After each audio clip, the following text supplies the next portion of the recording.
हिंदू धर्म में धार्मिक और आध्यात्मिक दृष्टि से विशेष महत्व रखने वाली माघ पूर्णिमा को बहुत ही पुण्य फल देने वाली माना जाता है। इस दिन स्नान दान का जितना महत्व है उतना ही महत्व विष्णु पूजा करने और कथा सुनने का भी है। माघी पूर्णिमा के दिन संगम पर माघ मेले में जाने और स्नान करने का विशेष महत्व है। पुराणों के अनुसार माघ माह में पूर्णिमा के दिन देवता धरती पर आते हैं और गंगा में स्नान करते हैं। इस शुभ संयोग में दान पुण्य और मंत्र से करें उन्हें प्रसन्न किया जाता है। पुराणों के अनुसार माघ पूर्णिमा के दिन स्वयं भगवान श्री विष्णु गंगा जल में निवास करते हैं। इस दिन गंगा स्नान करने से विष्णु की कृपा मिलती है तथा धन संपदा, लक्ष्मी, यश, सुख, सौभाग्य तथा उत्तम संतान की प्राप्ति होती है। माघी पूर्णिमा पर गंगा तथा अन्य पवित्र नदियों तथा सरोवर तट पर स्नान करके तिलांजलि देना चाहिए तथा पितृ तर्पण करना चाहिए। इस दिन दान दक्षिणा का 32 गुण फल मिलता है, इसलिए इसे माघी पूर्णिमा के अलावा 32वीं पूर्णिमा भी कहते हैं। दान करने से सभी तरह के संकट मिट जाते हैं और जातक मोक्ष को प्राप्त करता है। पूर्णिमा पर माता लक्ष्मी के मंत्रों का जाप करना चाहिए, इससे घर में धन समृद्धि में बढ़ोतरी होती है। इस दिन देवी लक्ष्मी जी को पीले तथा लाल रंग सामग्री अर्पित करने से वे प्रसन्न होती हैं। पद्म पुराण में माघ मास के महात्म्य का वर्णन करते हुए कहा गया है कि पूजा करने से भी भगवान श्री हरि को उतनी प्रसन्नता नहीं होती जितनी कि माघ महीने में स्नान मात्र से होती है। इसलिए सभी पापों से मुक्ति और भगवान वसुदेव की प्रीति प्राप्त करने के लिए प्रत्येक मनुष्य को माघ स्नान करना चाहिए। अब आइए इसकी कथा सुनते हैं। बहुत समय पहले की बात है। एक नगर में धनेश्वर नामक ब्राह्मण अपनी पत्नी रूपवती के साथ निवास करता था।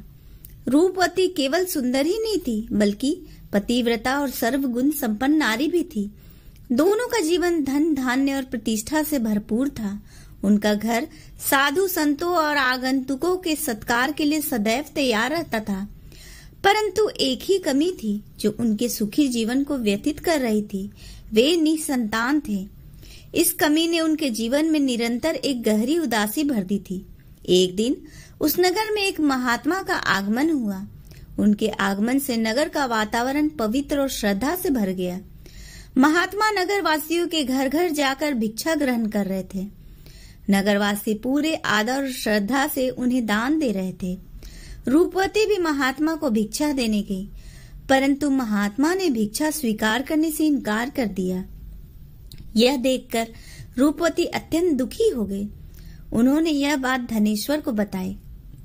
धनेश्वर भी यह सुनकर चिंतित हो गया और दूसरे दिन स्वयं महात्मा के पास पहुंचा। उन्होंने हाथ जोड़कर विनम्रता से पूछा, हे महात्मन, आप सभी नगरवासियों के घर से भिक्षा स्वीकार कर रहे हैं, परंतु मेरी पत्नी के हाथ से भिक्षा क्यों नहीं लेते? यदि हमसे कोई अपराध हुआ हो तो कृपया बताएं।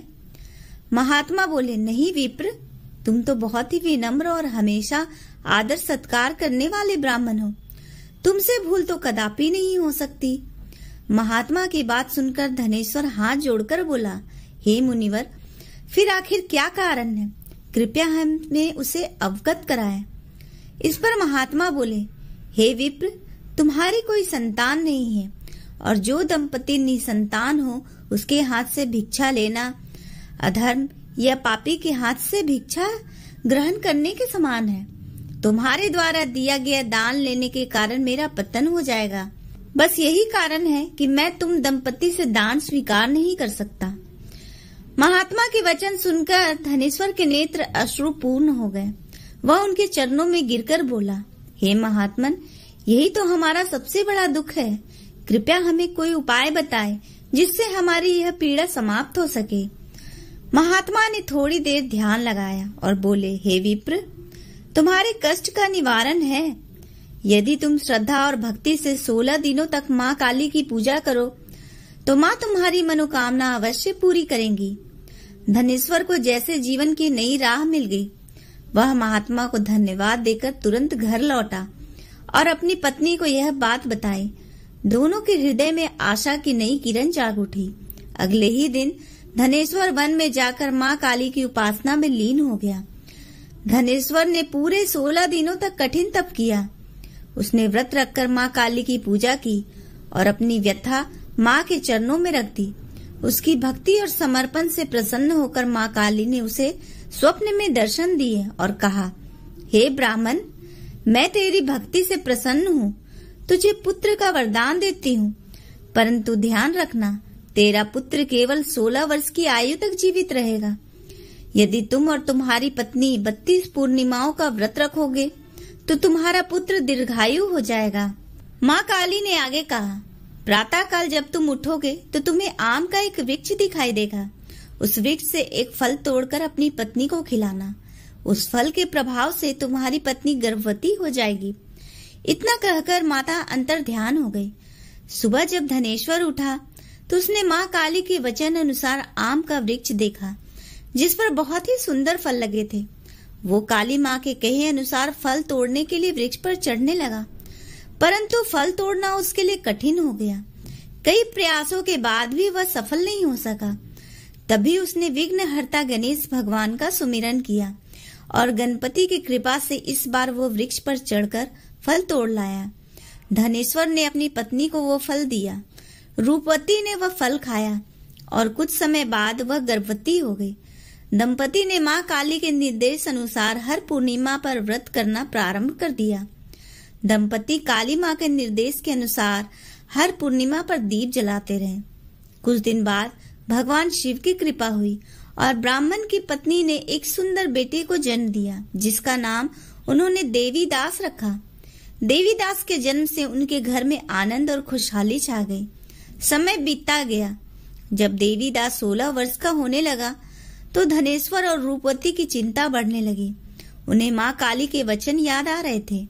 उन्होंने देवी दास के मामा को बुलाकर कहा, हम चाहते हैं कि देवी दास को काशी भेज दिया जाए, वहां वह विद्या अध्ययन करे।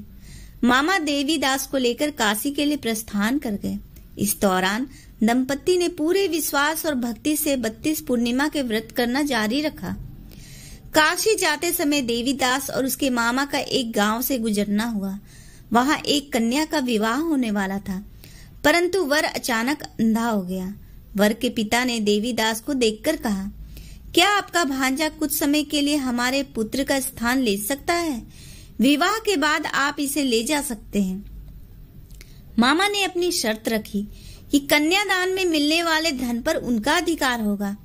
यह शर्त मान ली गई और देवी दास का विवाह कन्या से संपन्न हुआ। इसके पश्चात देवी दास पत्नी के साथ भोजन करने बैठा, लेकिन उसने उस थाल को हाथ नहीं लगाया। ये देखकर पत्नी बोली, स्वामी, आप भोजन क्यों नहीं कर रहे हैं? आपके चेहरे पर ये उदासी कैसी? तब देवी दास ने सारी बात बताई। यह सुनकर कन्या बोली, स्वामी, मैंने अग्नि को साक्षी मानकर आपके साथ फेरे लिए हैं। अब मैं आपके अलावा किसी और को अपना पति स्वीकार नहीं करूंगी। पत्नी की बात सुनकर देवी दास ने कहा, ऐसा मत कहो, मैं अल्पायु हूँ। कुछ ही दिन में 16 वर्ष की आयु होते ही मेरी मृत्यु निश्चित है। लेकिन पत्नी ने कहा, जो भी उसके भाग्य में लिखा होगा वो उसे स्वीकार है। देवीदास के बहुत कहने पर भी जब वो नहीं मानी तो देवीदास ने उसे एक अंगूठी दी और कहा, मैं विद्या अध्ययन के लिए काशी जा रहा हूँ, लेकिन तुम मेरे जीवन मरण के बारे में जानने के लिए एक पुष्प वाटिका तैयार करो। उसमें भांति भांति के पुष्प लगाओ और उन्हें जल से सींचती रहो। यदि वाटिका हरी भरी रहे, पुष्प खिले रहे, तो समझना कि मैं जीवित हूँ, और जब ये वाटिका सूख जाए तो मान लेना कि मेरी मृत्यु हो चुकी है। इतना कहकर देवीदास काशी चला गया। प्रातः काल जब कन्या ने दूसरे वर को देखा तो बोली, ये मेरा पति नहीं है, मेरा पति काशी पढ़ने गया है। यदि इसके साथ मेरा विवाह हुआ है तो बताए कि रात्रि में मेरे और इसके बीच क्या बातें हुई थी और इसने मुझे क्या दिया था। ये सुनकर वर बोला, मुझे कुछ नहीं पता, और पिता पुत्र लज्जित होकर चल गए। उधर एक दिन प्रातःकाल एक सर्प देवीदास को डसने के लिए आया, लेकिन उसके माता पिता द्वारा किए जाने वाले पूर्णिमा व्रत के प्रभाव के कारण वो उसे डस नहीं पाया। तत्पश्चात काल स्वयं वहां आए और उसके शरीर से प्राण निकालने लगे। देवीदास मूर्छित होकर गिर पड़ा।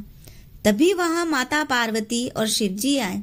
देवीदास को मूर्छित देखकर देवी पार्वती बोली, हे स्वामी, देवीदास की माता ने 32 पूर्णिमा का व्रत रखा था। उसके फलस्वरूप कृपया आप इसे जीवन दान दें। माता पार्वती की बात सुनकर भगवान शिव ने देवीदास को पुनः जीवित कर दिया। इधर देवीदास की पत्नी ने देखा कि पुष्प वाटिका में एक भी पुष्प नहीं रहा।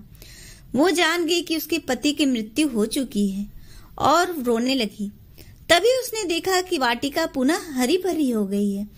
ये देखकर वो प्रसन्न हुई। उसे पता चल गया कि देवीदास को प्राण दान मिल चुका है। जैसे ही देवीदास 16 वर्ष का हुआ, मामा भांजा काशी से वापस चल पड़े। रास्ते में जब वो कन्या के घर गए तो उसने देवीदास को पहचान लिया और अत्यंत प्रसन्न हुई। धनेश्वर और उसकी पत्नी भी पुत्र को जीवित पाकर हर्ष से भर गए। दोस्तों, जो स्त्रियां 32 पूर्णिमा का व्रत रखती हैं, वो सदा सौभाग्यवती रहती हैं। यह व्रत पुत्र पौत्र को देने वाला और सभी मनोकामनाओं को पूर्ण करने वाला है। भोलेनाथ की कृपा से 32 पूर्णिमा का व्रत करने वाले की सभी मनोकामनाएं पूर्ण होती हैं। बोलिए शिव शंकर भगवान की जय, माता पार्वती की जय।